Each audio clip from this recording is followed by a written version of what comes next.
दोस्तों, विश्व के 7 अजूबों में पहले नंबर पर गिना जाने वाला हमारा ताजमहल आगरा शहर के दक्षिण में यमुना किनारे पर स्थित है। इस खूबसूरत सफेद संगमरमर से निर्मित इमारत को देखने देश विदेश से हर वर्ष हजारों पर्यटक आते हैं। आपने ये तो सुना है कि मुगल राजा शाहजहां ने अपनी तीसरी बेगम मुमताज की याद में इसे बनाया था। प्यार के प्रतीक इस भव्य मकबरे को बनाने में 22 वर्ष लग गए थे। दोस्तों, दुनिया भर में ऐसी अमूल्य रत्न जड़ित कोई दूसरी इमारत नहीं है। इसे देखकर ही यूनेस्को ने साल 1983 में ताजमहल को विश्व धरोहर घोषित कर दिया था। ताजमहल को बने 370 साल बीत चुके हैं, लेकिन इसके बारे में कई ऐसी बातें भी है जो आज भी रहस्य बनी हुई है।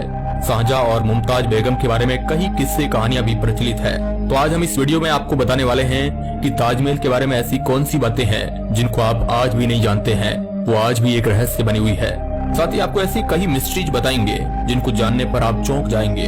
तो हेलो दोस्तों, आप देख रहे हैं Royal TV India YouTube channel by doctor Shyam Vishnoi. यदि हमारा वीडियो आपको पसंद आता है तो इसे शेयर जरूर करिएगा। दोस्तों, आप सभी ने ये तो सुन रखा है कि ताजमहल को शाहजहां ने अपनी बेगम मुमताज की याद में साल 1653 में बनाया था, लेकिन आपने ये कभी नहीं सोचा होगा कि जिस समय ताजमहल को बनाया गया था उस समय बिना सीमेंट और बिना मशीनों के इतनी भव्य इमारत बनाना कैसे संभव हुआ। तो जानते हैं इसके निर्माण की कहानी। दोस्तों, हमारे देश पर 1628 से लेकर 1658 तक मुगल बादशाह शाहजहां का शासन था। शाहजहां की तीसरी पत्नी मुमताज से उनको बहुत ही ज्यादा लगाव था। मुमताज का पूरा नाम अर्जुमन बानो बेगम था। 19 वर्ष की आयु में 1662 ईस्वी में शाहजहां के साथ उसका निकाह हो गया था। निकाह के ठीक 19 वर्ष बाद 17 जून 1631 को अपनी 14वीं संतान को जन्म देते समय मुमताज की मृत्यु हो गई थी। शाहजहां इससे बहुत दुखी हुए थे। वे अपनी प्रिय बेगम की याद में ऐसा भव्य मकबरा बनाना चाहते थे कि विश्व में दूसरा कहीं न हो। इसके लिए बादशाह ने कई देशों से वहां के नामचीन कारीगरों को बुलाकर आगरा में यमुना नदी के किनारे ताजमहल का निर्माण शुरू करवाया। ऐसी भव्य इमारत दुनिया में कहीं नहीं देखी थी।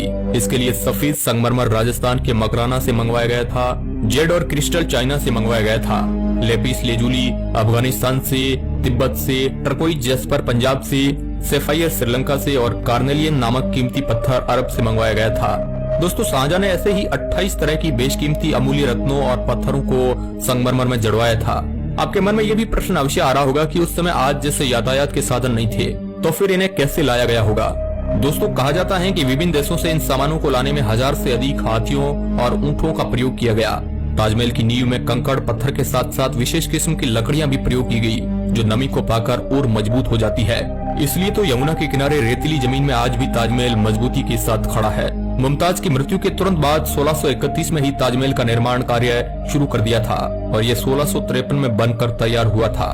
कहा जाता है कि 22 वर्षों तक लगातार 20,000 से अधिक कारीगरों और मजदूरों ने कार्य करके इसे पूरा किया था। दोस्तों, वास्तुकला का इसमें शानदार नमूना दुनिया में किसी कोने में नहीं मिलता है। शाहजहां स्वयं वास्तुकला के बहुत बड़े जानकार थे। ताजमहल में प्रयोग की गई एक एक चीज को उन्होंने हीरे के जैसे परख के चुना था। ताजमहल को बनाने में उन्होंने जी जान लगा दी थी। संगमरमर को तराशने के लिए उन्होंने उज्बेकिस्तान के बोकारा से कारीगर मंगवाए थे। ताजमहल की दीवारों पर जो नक्काशी और मीनाकारी है उनको इटली के मशहूर कारीगरों ने की थी। इसी के साथ ही ईरान और बलूचिस्तान से पत्थरों को तराशने वाले कारीगर मंगवाए गए थे। अब आप सोचे हैं कि इतनी भव्य इमारत को बनाने में कितना खर्चा आया होगा।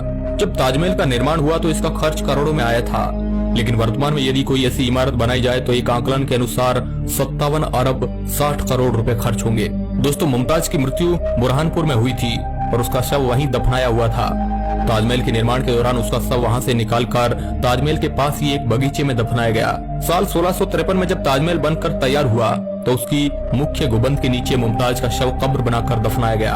शाहजहां का ध्यान ताजमहल की खूबसूरती पर इतना था कि उसने अपना पूरा खजाना ही खाली करवा दिया। इस बीच उसी के ही बेटे औरंगजेब ने आगरा पर हमला करके अपने पिता शाहजहां को कैद कर लिया और शासन अपने हाथों में ले लिया। शाहजहां से उनकी अंतिम इच्छा पूछी गई तो उन्होंने कहा कि मुझे ऐसी जगह पर कैद रखा जाए जहां से मैं ताजमहल को अच्छी तरह से देख सकूं। औरंगजेब ने यह ख्वाहिश पूरी कर दी। शाहजहां कैद में रहते हुए निरंतर ताजमहल को ही देखा करते। साल 1666 में उनकी वहीं मृत्यु हो गई और उनको भी मुमताज की कब्र के पास ताजमहल में ही दफना दिया गया। दोस्तों, 1857 की क्रांति में अंग्रेजों ने ताजमहल को बहुत अधिक नुकसान पहुंचाया। अंग्रेजों ने इसमें जड़े बेशकीमती रत्नों को खुदवा करके निकलवा लिया और इसके मुख्य गुंबद में लगाया गया बहुत सारा सोना निकलवा कर ले गए थे। इसके बाद 1892 में ताजमहल का पुनः जीर्णोद्धार शुरू करवाया गया। दोस्तों, ये तो था ताजमहल के निर्माण का इतिहास। अब जान लेते हैं उन रहस्यों को जो अधिकांश लोग नहीं जानते हैं। नंबर 1, कहा जाता है कि शाहजहां ने उन कारीगरों और मजदूरों के हाथ कटवा दिए थे जिन्होंने ताजमहल का निर्माण किया था, क्योंकि शाहजहां को यह डर था कि कहीं अन्यत्र ऐसा भव्य महल नहीं बनाया जाए। लेकिन दोस्तों ये बात झूठी लगती है, क्योंकि इसका प्रमाण कहीं नहीं मिला है। कुछ इतिहासकार ये भी मानते हैं कि शाहजहां ने उन मजदूरों और कारीगरों को जीवन भर का पगार देकर अपने यहाँ पर रख दिया था। नंबर 2, ताजमहल की जो 4 मीनारें बनी हुई है वह बाहर की ओर झुकी हुई है।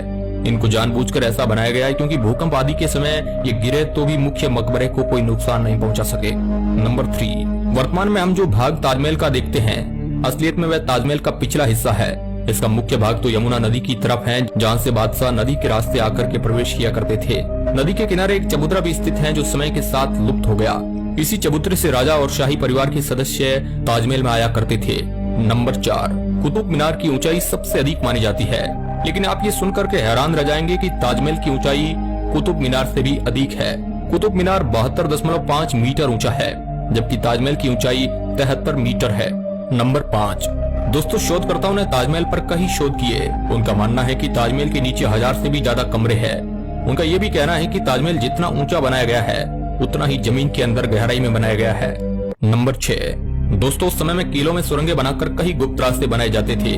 उसी प्रकार ताजमहल में भी एक गुप्त रास्ता बनाया गया जो कहीं निकलता है, लेकिन ताजमहल के अन्य तहखानों के जैसे इसी रास्ते को भी शाहजहां के समय ही बंद कर दिया गया था। नंबर 7, ताजमहल का यह रहस्य जानकर के आपको हैरानी होगी कि ताजमहल दिन के समय के अनुसार रंग बदलता है। सुबह देखने पर यह गुलाबी दिखता है, शाम को दूधिया, सफेद और चांदनी रात में सुनहरा दिखता है। नंबर 8, दोस्तों ऐसा भी कहा जाता है कि ताजमहल के निर्माण के समय भूत और जीन इसकी नींव नहीं रखने दे रहे थे। मजदूर कई बार नींव को खोदते, लेकिन वे इसे ध्वस्त कर देते और कारीगरों को डरा करके भगा देते थे। इससे निजात पाने के लिए शाहजहां ने अरब से पीर हजरत अहमद बुखारी को बुलाया। इन्होंने कुरान के कलमे पढ़े और शाहजहां के हाथों नींव रखवा करके कार्य शुरू करवाया गया। अब कहीं जाकर इसका निर्माण शुरू हो सका। नंबर 9, कुछ लोगों का यह भी मानना है कि ताजमहल से पहले वहाँ पर एक हिंदू मंदिर था जो कि तेजो महल के नाम से जाना जाता था। बाद में इसे ताजमहल का रूप दे दिया गया। लेकिन दोस्तों सच्चाई क्या है इसके बारे में किसी को नहीं पता है। लेकिन ये तो सही है कि भारतीय पुरातत्व सर्वेक्षण विभाग ने इसके नीचे बने 22 कमरों को बंद करके रखा है, ताकि उसमें रखे विवादित सबूतों के कारण भविष्य में दंगा फसाद न हो सके। नंबर 10, दोस्तों शाहजहां सफेद ताजमहल के बाद अपने लिए यमुना नदी के उस पार एक और काला ताजमहल बनाना चाहते थे। बादशाह काला ताजमहल बनाने की सोच ही रहे थे कि उनको उनके पुत्र औरंगजेब द्वारा कैद कर लिया गया और उनका यह सपना अधूरा ही रह गया। तो दोस्तों चाहे जो कुछ भी हो, लेकिन ताजमहल के जैसी इमारत दुनिया भर में कहीं नहीं बनी थी। इसकी बेमिसाल खूबसूरती के कारण इसे दुनिया भर से लाखों लोग देखने आते हैं और ये आज भी दुनिया के लिए आश्चर्य ही बना हुआ है कि बिना सीमेंट के ये भव्य इमारत आज भी उसी मजबूती के साथ खड़ी है। तो दोस्तों कैसी लगी मोहब्बत के प्रतीक ताजमहल के रहस्य से भरी